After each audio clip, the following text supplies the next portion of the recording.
people like Paul introduce all three, and he doesn't give any furthering explanation, and even when he does, it allows us to realize that the Bible is introducing us to language that is familiarizing us to this narrative that we call Trinity, that God has always been. He's always known that he's Trinity. I mean, God isn't the one who has the identity crisis. It's we, as humans, who are trying to figure out who this God is. So this author says in the second group of passages, Paul presents the Godhead as a trio. In Ephesians 4:4-6, he talks about one Spirit, one Lord, one God, and Father. And in 1 Corinthians 12:3-6, each person is introduced in sequence with the article the, following a similar pattern used in Ephesians 4, right? In a more indirect reference, the three persons are also mentioned in Ephesians 1:13-14. So that's why I talk about these as triadic passages and things like that. Trio passages where we have all three of them being discussed, mentioned, put forth in front of us for us to contemplate without having to turn it into some heavy philosophical argument or disagreement.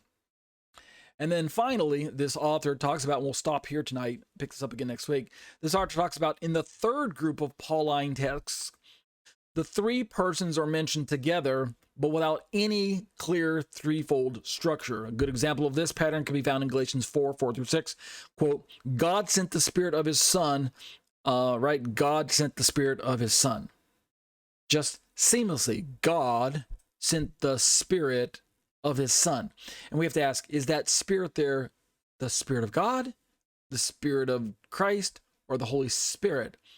Right? There's a little bit of ambiguity there, kind of on purpose, where Paul's just helping us to see that, hey, this God is complex. He's complex in his unity. He's one God, but his nature is complex. He's tripersonal, but there's one God. And so Paul just writes that way because he can't depart from monotheism.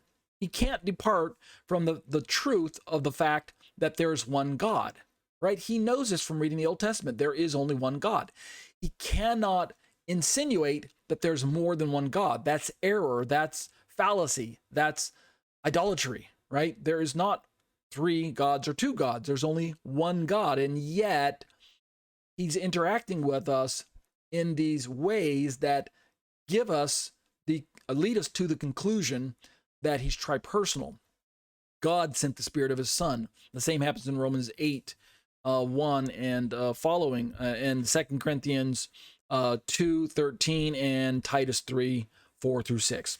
All right, so those of you who are following along with my study on my YouTube channels, I know you're just going to jump into my comments and rip apart everything I said, or interact with the author and things like that.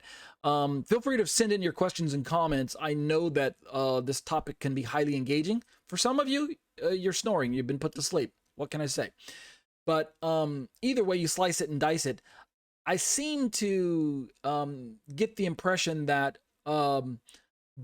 these topics of Trinity are becoming more and more relevant because there seems to be this growing, how do I want to describe it?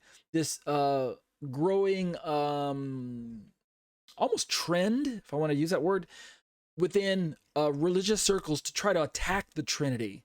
And it seems to be rather vogue to put down the Trinity and to kind of throw it under the bus as if it's an invention of Catholic Christianity in the 4th century or something like that. I hear that over and over again from non-Trinitarian pundits, detractors, people who leave comments on my YouTube channels that try to tell me that what are you like a Catholic puppet?